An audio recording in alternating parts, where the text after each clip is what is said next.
पूरे 4 साल बाद हेमंत कनाडा से लौटा था। कनाडा में एक ब्यूटी प्रोडक्ट्स बनाने वाली कंपनी के लिए हेमंत काम करता था। हेमंत अपने देश अपने घर लौटकर काफ़ी खुश था। एयरपोर्ट पर उतरे ही हेमंत की नज़र अपने परिवार वालों को खोजने लगी। जल्द ही उसे अपने माँ बाप, भाई भाभी, बड़ी बहन और खुद की 3 साल की बच्ची भी एयरपोर्ट पर खड़े नजर आई। लेकिन उसकी नज़रें अब शोभा को खोज रही थी। वो सोचने लगा, ये शोभा मुझे मिलने आई क्यों नहीं, और ऊपर से उसने हमारी छोटी सी बच्ची को भी यहाँ भेज दिया। अश्विन एयरपोर्ट पर सबसे हंसी खुशी मिला। फिर उसने शोभा के बारे में पूछा तो उसकी दीदी बोल पड़ी, भाई वो घर पर ही है, तुम्हारे लिए खाना तैयार कर रही है। वो तो आज ही तुम्हारे आने की खुशी में काम करने लगी है, वरना वो कोई काम करती कहाँ है। अश्विन ने अपनी बेटी को प्यार से उठा लिया, लेकिन उसकी बेटी उसे देखकर रोने लगी। लाओ मुझे दो बच्ची को, वो तुम्हें काफ़ी दिनों बाद देख रही है ना, इसलिए पहचान नहीं पा रही होगी, कहते हुए दीदी ने बच्ची को अपने पास ले लिया। सभी टैक्सी में बैठकर अपने घर की तरफ रवाना हुए।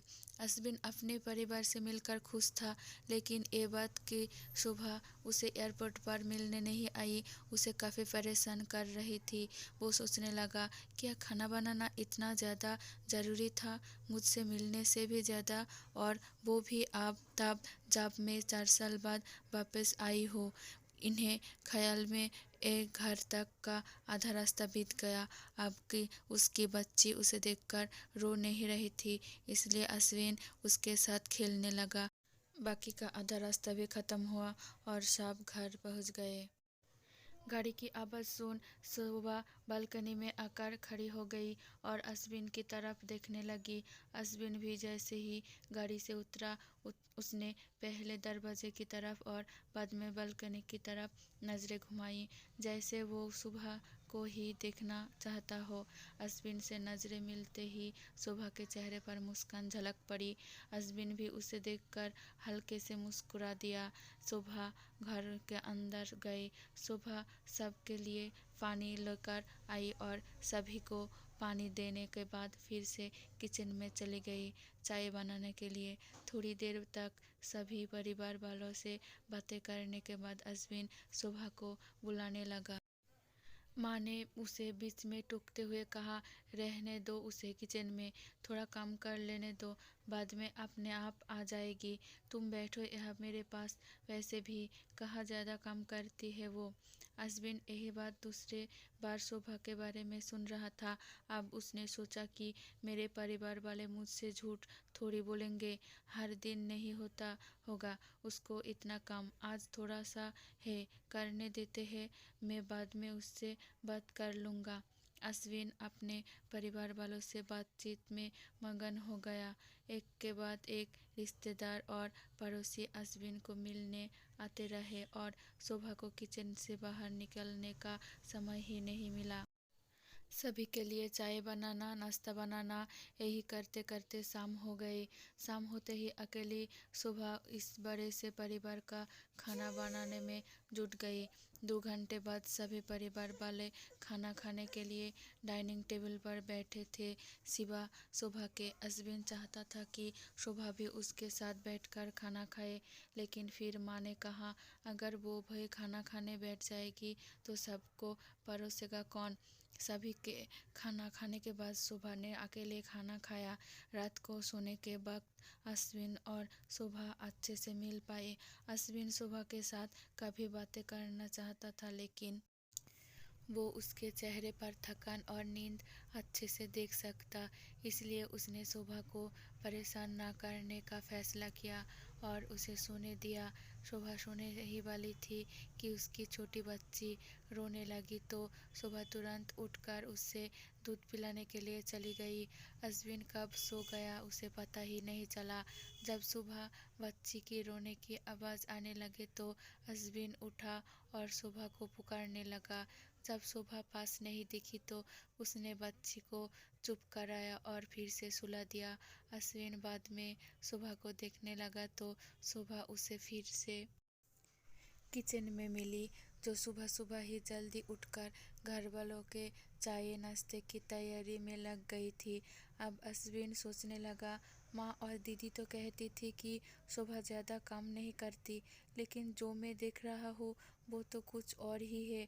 अश्विन अब सब समझ गया था, पर वो अपनी माँ को ऐसा नहीं बोल सकता था कि शोभा से ज़्यादा काम ना कराया करो, इसलिए अब उसने खुद ही शोभा की मदद करना शुरू कर दिया था। अश्विन के हाथ बटाने से शोभा को थोड़ा अच्छा लगने लगा था। पहले जहाँ उसका चेहरा थकन से उतरा रहता था, अब उस पर थोड़ी थोड़ी चमक आने लगी थी। अश्विन ने कुछ दिनों में ही ये महसूस कर लिया था कि शोभा अब वो शोभा नहीं रही थी जिसे अश्विन शादी करके लाया था। वो तो कहीं और थी, जो तोते की तरह बोलती थी, और ये शोभा तो बिल्कुल चुप है, गुमसुम है। ऐसा लगता है जैसे किसी के दबाव में हो, किसी डर की वजह से सहमी हुई हो।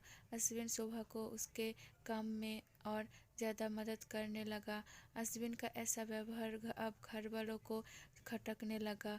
घर के सभी बड़ों और उसकी दीदी ने मिलकर अश्विन को समझाया, तुम अपनी बीवी की मदद करते हो, उससे हमें कोई ऐतराज़ नहीं है, लेकिन तुम्हें भी एक हद तक ही ऐसा करना चाहिए।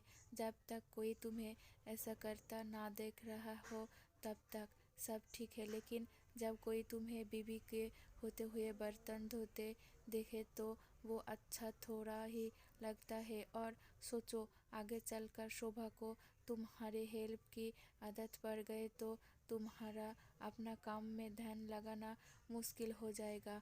अश्विन हमेशा से ही अपने परिवार वालों की बात मानता आया था। जिस तरह से सबने अश्विन को समझाया था, अश्विन भी उनकी बातों में आ गया। अब अश्विन शोभा की मदद करने से कतराता था। कभी कभार वो बच्चे के लिए दूध गर्म कर लिया करता, उससे ज़्यादा कुछ नहीं। घर वालों ने अश्विन को विदेश जाने से मना कर दिया और कहा कि यहीं पर कुछ काम कर लो। अश्विन ने अब घर से ही ब्यूटी प्रोडक्ट्स ऑनलाइन बेचना शुरू कर दिए।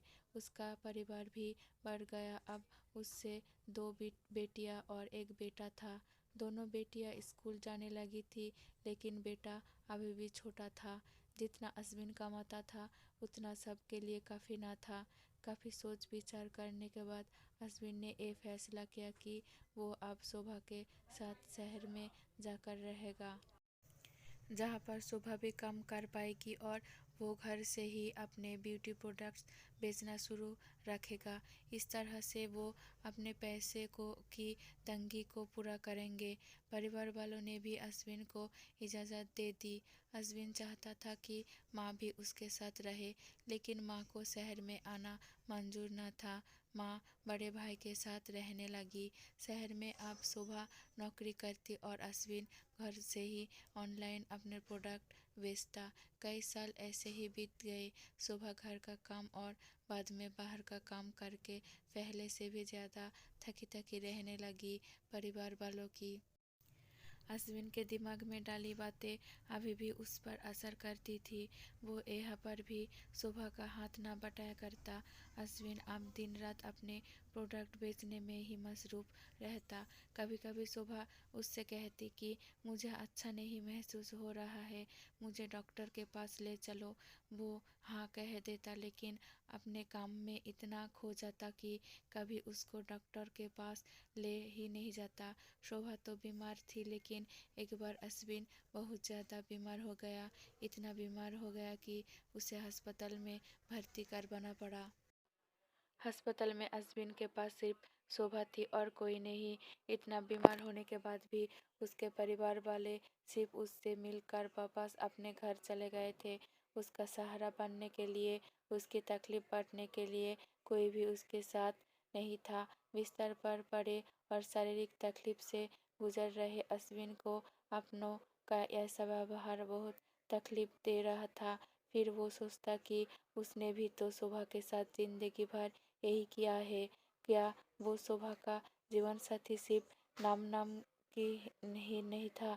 जब साथ देने की बारी आती थी तो उसने दूसरों के बहकावे में आकर उससे किनारा कर लिया था। यहाँ तक कि शोभा के खुद अपने मुंह से कहने के बाद भी उसकी तकलीफ को वो नज़रअंदाज करता आया था। अश्विन को अब अपना दर्द शोभा के दर्द के आगे मामूली सा लगने लगा। उसके दर्द को ना बांटकर उसने बहुत बड़ा गुनाह किया हो, ऐसा उसे लगने लगा। पश्चाताप के आंसू अश्विन की आंखों से बहने लगे। उसने अपनी सारी गलतियों और गुनाहों के लिए शोभा से माफ़ी मांगी। दोस्तों, जीवन साथी का मतलब होता है जीवन के हर उतर चढ़ाव में, जीवन के हर मोड़ में जो साथ दे। साथ होने और साथ देने में उतना ही फर्क होता है जितना सिर्फ वादा करने में और सचमुच वादा निभाने में होता है। दोस्तों, एक पत्नी की दर्द भरी कहानी पति के दृष्टिकोण से हमने बयां की है।